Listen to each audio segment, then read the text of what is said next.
প্রথমবারের মতো বিলিয়নিয়ার ক্লাবের সদস্য হলেন বলিউড সুপারস্টার শাহরুখ খান। 2025 সালের হরুন ইন্ডিয়া রিচ লিস্টে প্রথম স্থানে জায়গা পেয়েছেন তিনি। তার বর্তমান সম্পদের পরিমাণ 12,490 কোটি রুপি।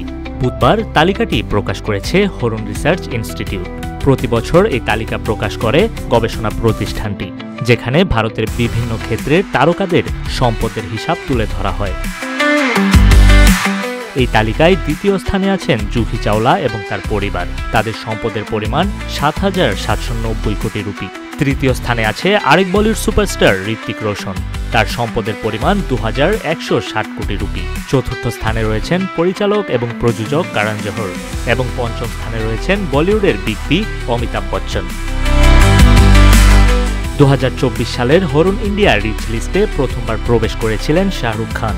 তখন তার সম্পদের পরিমাণ ছিল 7,300 কোটি রুপি। এক বছরের ব্যবধানেই বিলিয়নিয়ারদের ক্লাবে যোগ দিলেন বলিউডের বাদশা শাহরুখ খান।